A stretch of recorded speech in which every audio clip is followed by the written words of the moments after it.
Alright everybody, welcome back. This is I Say Cosm. Today we're continuing with Darkness Within in Pursuit of Loath Nolder. We've made a few discoveries.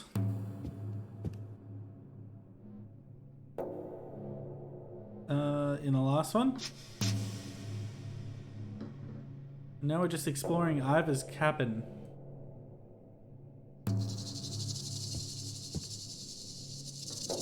I think we're done up here.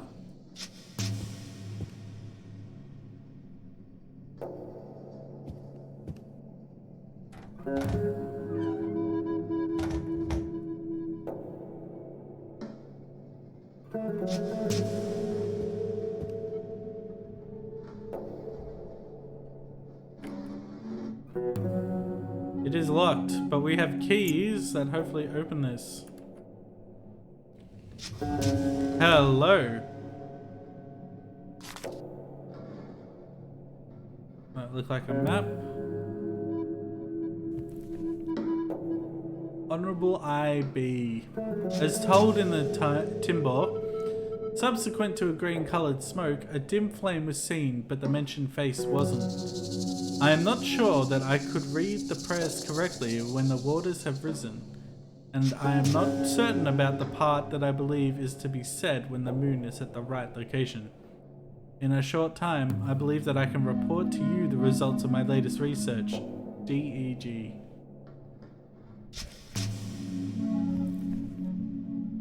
More clues. Brother, I hope you are all alright.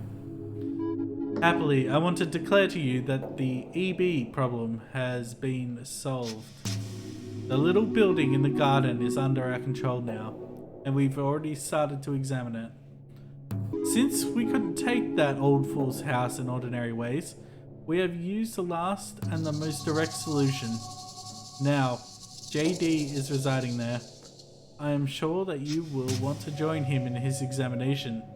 To communicate with him, please use KD78GTA.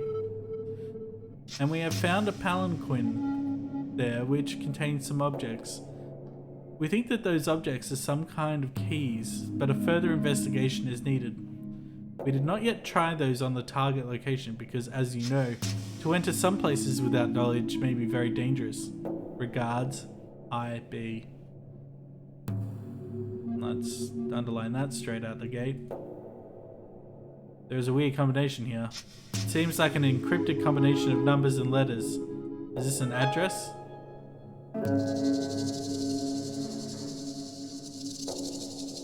I beg to differ. That is pretty interesting.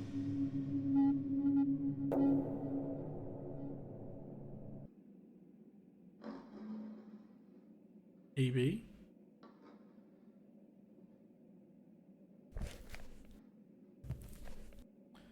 Hi, friend. I want to proudly announce to you that we have discovered what we have been seeking. The city was lying buried in the sand 1 mile northwest of the location we last dug at. According to some local legends, all of the inhabitants of the city were killed when the city was buried under the sands because of their sins. These legends have greatly influenced the locals, as we noticed when we excavated the city. We uncovered it after 2 weeks of exhausting work. The first things that we noticed were the skeletons and abundance of bones scattered everywhere, some of which appeared to have been gnawed on. We found parchments which contained pictures and some strange hieroglyphs in the cave that was most likely used as a library. The sections with pictures look like they are about necromancy and sorcery. One parchment in particular is very exciting because it has some sections that look like the Voynich manuscript, which is thought to be related to the Botanic. In some buildings, stained low altars which have really exciting symbols on them greet the eye. Inside the buildings with these low altars, it is apparent that at one time the walls were adorned with colourful petroglyphs. This desert is not as auspicious as it first seemed. I listened to the sounds which Marco Polo had mentioned, and I can say that he was right. Some nights, speech and music were heard so close to our camp that it would be gratuity not to try to record them. But it cannot be said that we were successful in that attempt because the only thing that we had were the screams of the wind that was continuously moving the sands and immersing us in incoherent thoughts. I think that this discovery is an important step on the way to our ultimate goal, which needs to be examined a bit more. I hope I can send detailed documents about all of our discoveries in a short time. Take care till then.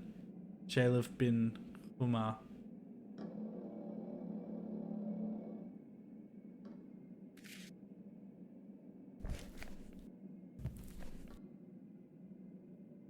My old friend, you may be worried because you haven't heard from me for some time, but I can assure you that you will be surprised when you see the things that I have found.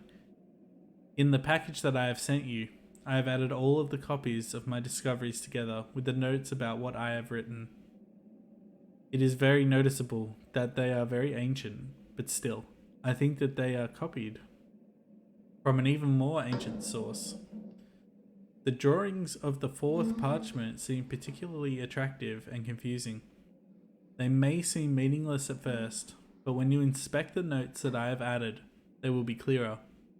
I think that the sign with an Ouroboros around it serves as a key or source for the others.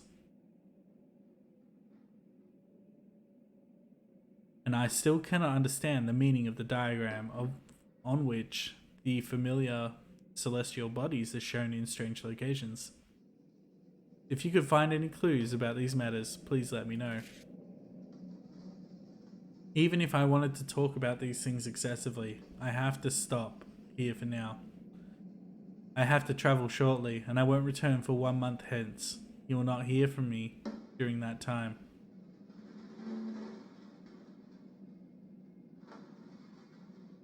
I think that I will be back at the latest on 28th 11th, 2011. The time is getting closer, and thus these things will start to become more complex. P.S. I think that there is a connection between my discoveries and the book you have sent, but it would be best to leave this until our next conversation since I have not been able to examine it sufficiently. John D. Who are you, John D? That didn't ring a bell.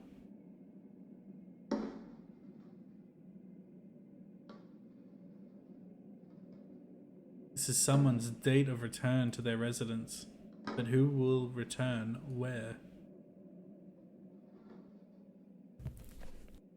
Dear IB, I will try to write down completely all the information regarding to the strange disappearance of Mr. R, which I have learned directly from Mr. FV.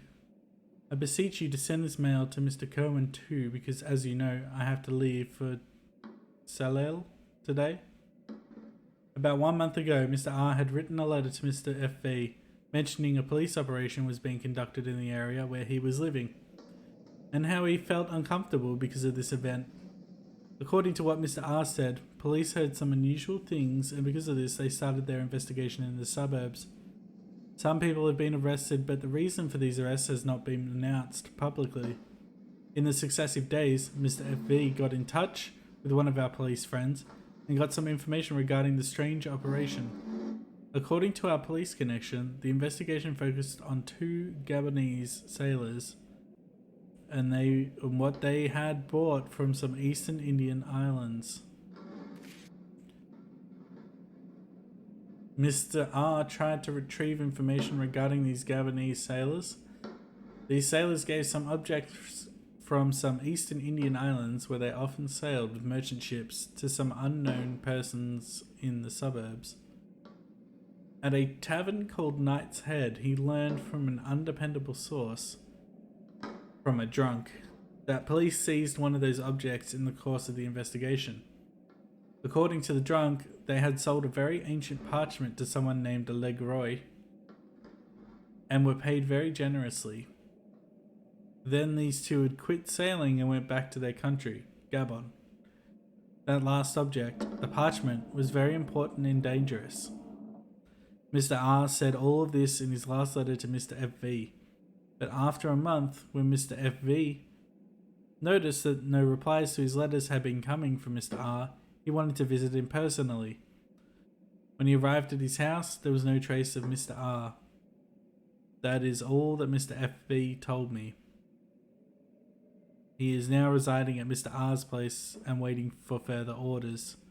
I have sent a letter to Mr. F.V. telling him to contact you, and I hope he will visit you soon. Your servant, Z.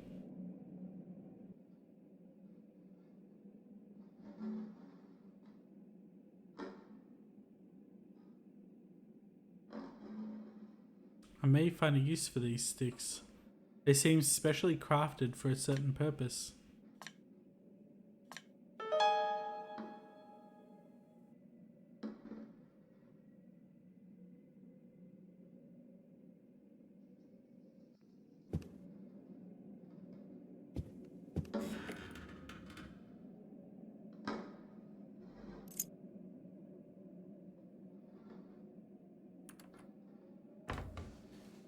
Hello.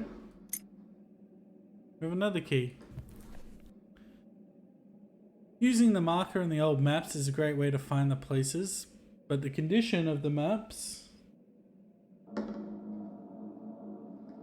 is deteriorating rapidly. To avoid any further damage to them, the maps have been placed in a special cabinet for storage. We have discovered a lot of places by using them, and our research continues. The most important place we've found is the ancient cemetery that hides the tombs we have long sought after.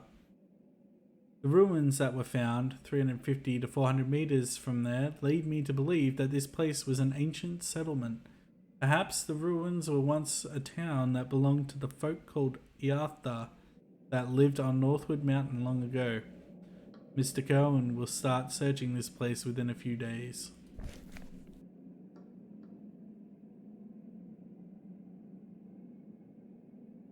A half-full inkwell.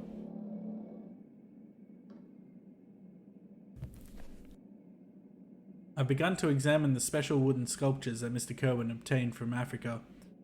These identical wooden sculptures have a hidden compartment in them, which is protected by some kind of locking mechanism that I haven't yet been able to figure out, apart from one that I opened easily. I don't know what these are meant to contain. I've also seen firsthand one of these sculptures in one of the places that we discovered with the aid of the maps. These sculptures are extremely important. Inside the one that I opened, I found various kinds of leaves and an eyeless dead insect, which I couldn't identify. Having no eyes, it made me think that it is a species of insect that lives its entire life in dark and deep caves where no sunlight ever penetrates. I haven't figured out which plant or tree the leaves come from. Their smell is strong and very interesting, since the same smell emanates from the other sculptures, which I couldn't yet open. I assume that all of them contains the same items. Mr. Kerwin says that the purpose of these sculptures is to contain the Diversa mixture. All of my research concerning the Diversa mixture has not yielded satisfying results. This indicates that its preparation has been protected extremely well, or that knowledge of it has been passed on through oral traditions. In even the most ancient and comprehensive writings, hardly any information can be found about it. According to these writings, the mixture has a very potent effect on people. It's known that the mixture can induce altered states of consciousness. I believe it has additional effects, because Diversa is of critical importance to the soul metamorphosis doctrine. At the moment, I'm working on opening the locks of the sculptures without damaging them in any way. To do this, I'll need to understand the locking mechanisms. I believe I'll figure this out soon.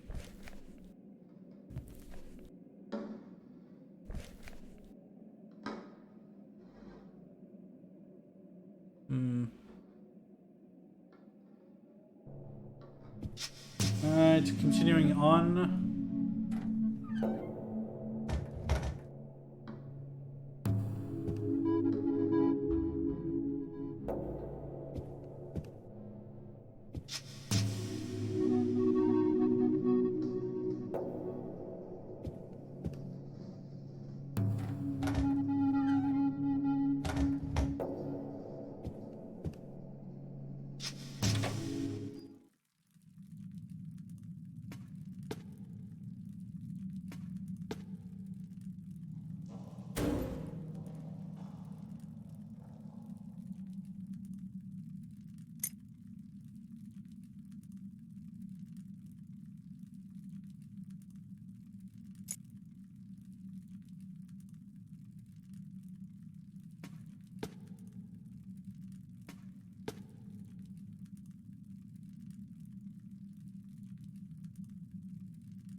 Oh, hello.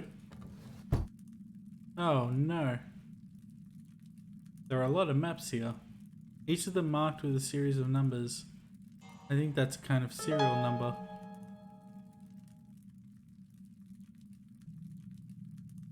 I have no clue which one I should look at. There are just too many of them.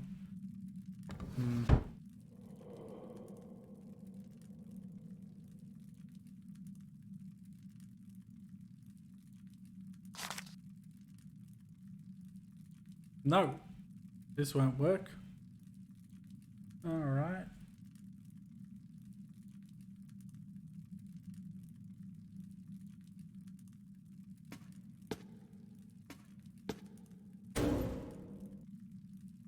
Locked.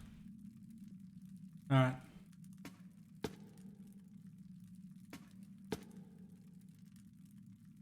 Let's go check out Clark Field's residence again.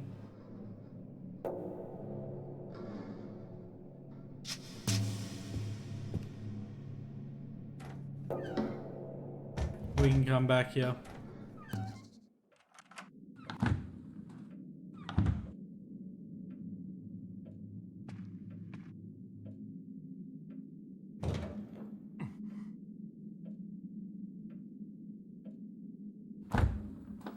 Have a look through here.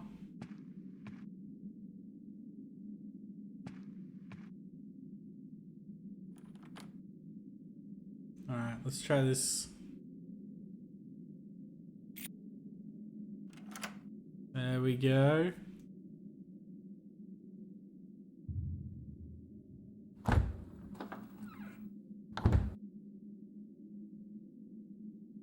I found a secret.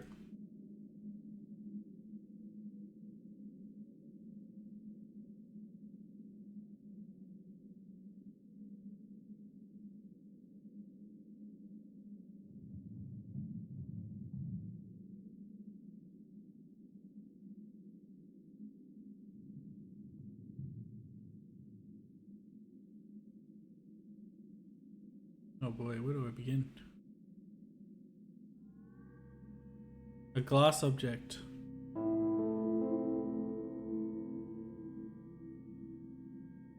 A glass object.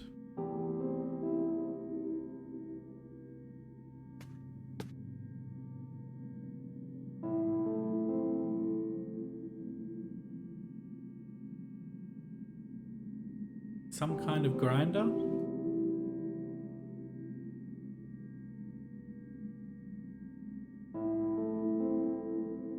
Materia. As far as I know, materia means material in Latin. These leacoths, like ceramics, have metallic covers.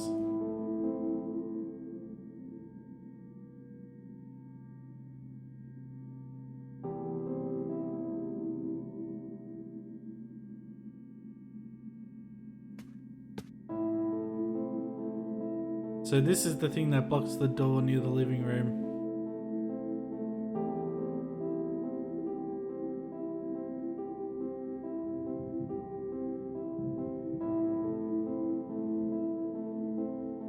Very strong looking rusty chain.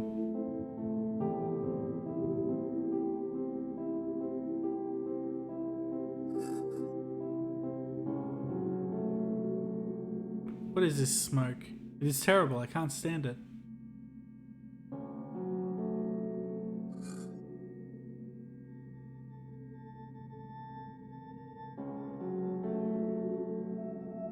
These signs look like letters to me. If so, I have never seen such an alphabet. There is some kind of dust in this part which resembles a big urn. I do not want to predict what was inside.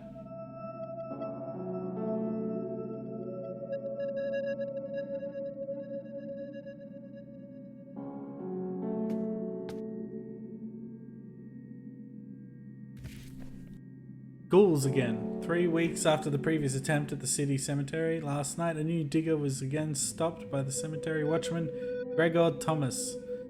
Watchman Thomas thinks that this was the same man from the former incident. This time he was more cautious, trying to dig with the aid of a single candle in the dead of night.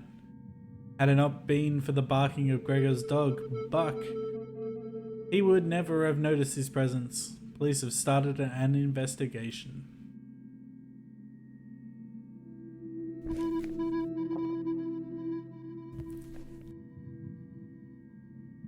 Ooh.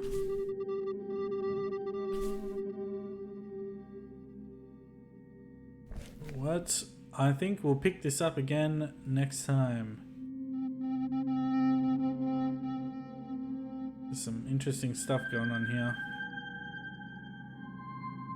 Anyway, this is I Say Cosm. Stay tuned for more Cosmic Horror video games. Thanks for watching.